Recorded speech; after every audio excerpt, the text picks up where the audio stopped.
नंदनवन के घने जंगल में सुबह की पहली किरण अभी फैली ही थी कि रानो चिड़िया दाने की तलाश में पुराने बरगद के पास पहुंची। वहां सूखे पत्तों के ढेर में उसे एक चमकती हुई सुनहरी पेंसिल दिखी।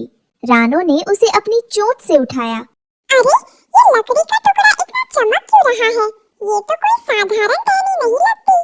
जैसे ही रानो के पंख उस पेंसिल से छुए, पेंसिल से एक धीमी और मधुर आवाज आई।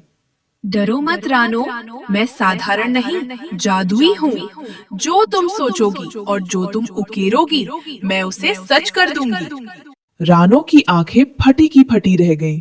क्या? तुम बोलती भी हो? क्या तुम सच में मेरी मदद करोगी?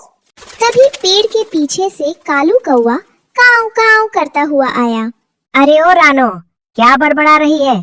इस बेकार की लकड़ी से क्या खेल रही है? चल हट यहाँ से। कालू भाई, ये मामूली लकड़ी नहीं है, ये जादुई पेंसिल है। देखो, रानो ने जमीन पर एक छोटा सा अनार बनाया। देखते ही देखते वो असली लाल रसीला अनार बन गया। अरे बाप रे, ये तो करिश्मा है। रानो, इसे मुझे दे दे।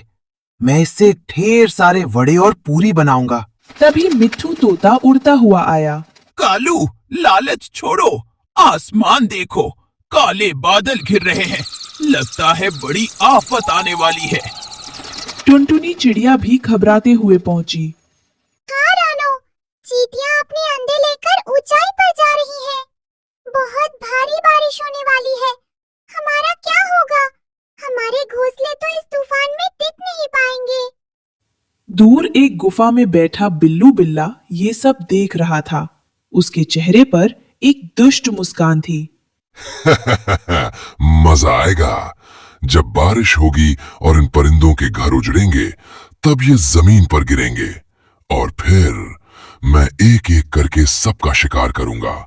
रानो, तेरी वो पेंसिल भी मेरी होगी। अचानक बादलों की गड़गड़ाहट हुई और मूसलाधार बारिश शुरू हो गई। देखते ही देखते जंगल में पानी भरने लगा। पक्षियों के घोंसले तिनका तिनका होकर बहने लगे। रानो, मेरा घर बह गया।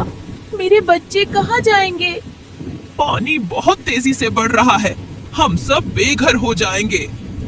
रानो ने हिम्मत जुटाई और जादुई पेंसिल को मजबूती से पकड़ा। घबराओ मत दोस्तों, जब तक ये पेंसिल मेरे पास है, मैं किसी को बेघर नहीं होने दूंगी।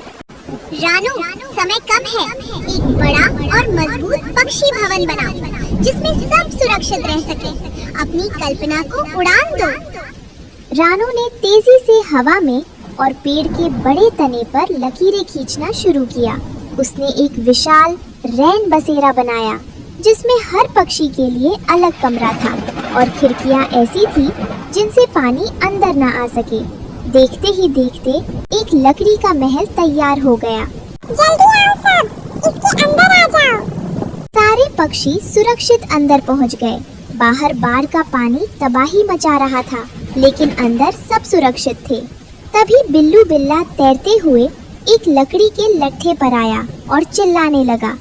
रानो, मुझे भी अंदर आने दे, नहीं तो मैं मर जाऊंगा। और ये पेंसिल मुझे दे दे, ये तेरी औकात से बाहर है। इसे कभी मत आने देना रानो, ये हमें खा जाएगा।